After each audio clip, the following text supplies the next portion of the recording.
interesting सुरुवाती दिन कस्तो थियो त्यहाँबाट जाउँ न किनभने व्यापार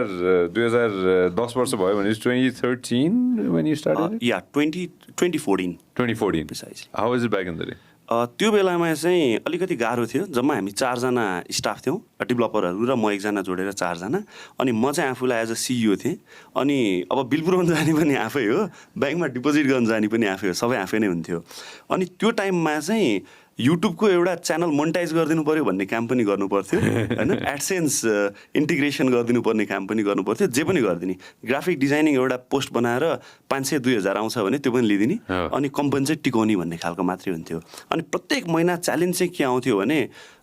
स्यालेरीको पार्ट जब महिनाको एन्ड पुग्थ्यो ल अब तलब कहाँबाट दिने that was always a very big problem for every first generation entrepreneur with a very limited capital चाहिँ त्यो प्रब्लमै हो होइन अनि अब तलब कहाँबाट खुवाउने हुन्थ्यो अनि लकिली के हुन्थ्यो भने जहिले एउटा सोच चाहिँ माइन्डमा चाहिँ यो अजिङ्गरको आहारा दैवल जुराउँछ भन्ने खालको एउटा माइन्डमा आउँथ्यो अनि प्रत्येक महिना ठिक छ जहाँबाट होइन आइहाल्छ भन्दै त्यो एफोर्ट वाइज चाहिँ कन्सिस्टेन्टली पिच चाहिँ गरिराखिन्थ्यो सेभरल क्लाइन्टलाई अनि वेबसाइटहरू चाहिँ धेरै आउँथ्यो त्यो बेला अनि फर्स्टबाटै हामीले चाहिँ के गर्यौँ भने 10,000 15,000मा चाहिँ वेबसाइट बन्छ भनेर खम्बामा टाले हुन्थ्यो त्यो बेला अझ 3500 रुपियाँमा पनि लेखेर टाले हुन्थ्यो बागबजारतिर अनि धेरै कस्टमरहरू चाहिँ आएर कति भन्दा हामीले चाहिँ फर्स्टबाटै अलिकति प्रिमियम बन्नुपर्छ भन्ने कन्टेक्स्टबाट सुरु गऱ्यौँ 60,000 भन्थ्यो एउटा वेबसाइट बनाएको अनि 60,000 यो त 5,000 रुपियाँमा बन्छ भनेर लेखा हुन्छ त पोलहरूतिर भन्ने खालको चाहिँ अलि धेरै खालको क्वेरी आउँथ्यो अनि हामी त्यही बेलाबाटै क्लाइन्टलाई फिल्टर गर्दै गयौँ अनि त्यो फिल्टर गरेपछि चाहिँ के सजिलो भयो भने हाम्रो निस सेगमेन्ट चाहिँ अलिकति प्रिमियम खालको क्याटेगोरीतिरै गयो त्यसले गर्दा चाहिँ एउटा मोबाइल एप बनाएको 8 लाख 10 लाख 12 लाख अफोर्ड गर्न सक्ने क्लाइन्टहरू मात्र हामी कहाँ आएर ठोकिनु हो अनि त्यो चाहिँ एउटा विधिको लागि के भयो भने सपोर्टिङ पोइन्ट भयो अगाडि बढ्नको लागि अनि कस्टम प्रडक्ट बापत हामीले अलिकति यो नागरिक डेली न्युज जस्तो खालको होल सिस्टमहरू होइन क्लाइन्टको लागि बनाइदिएपछि रिफरलबाट एउटा वर्ड अफ माउथ भनेर क्लाइन्टलाई रिफर गर्ने पार्टबाट चाहिँ विधि ग्रो हुँदै हुँदै हुँदै गयो नत्र चाहिँ 2015 तिर मलाई लाग्छ विधि खोलेको 1 वर्षपछि भूकम्प आएको थियो त्यो टाइममा चाहिँ हामीसँग स्टाफ जम्मा बिचमा चाहिँ हामी 11-12 जना पुगिसकेका थियौँ फेरि घटेर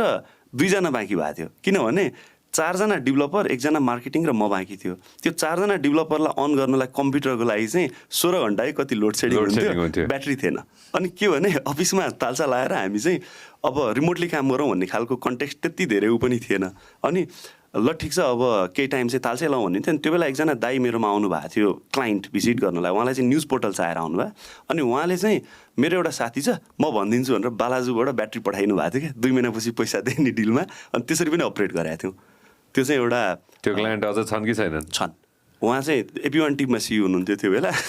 अनि थाहा पाएको अनि त्यसपछि त्यसरी चाहिँ जस त्यो एउटा जर्नी त्यो चाहिँ मेमोरी बेस्ट लाग्छ अनि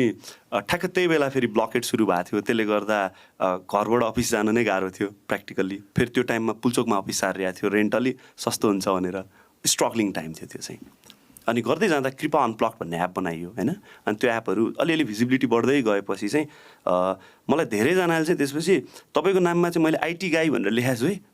भन्ने खालको क्लाइन्टहरू आउन थाल्यो अनि कनेक्सन बढ्दै वर्ड अफ माउथबाट साथीभाइहरूलाई भन्दै जाँदा चाहिँ उहाँहरूले आफ्नो साथीहरूलाई भन्दै जाँदा चाहिँ अलिक धेरै बिजनेसहरू बढ्दै गयो अनि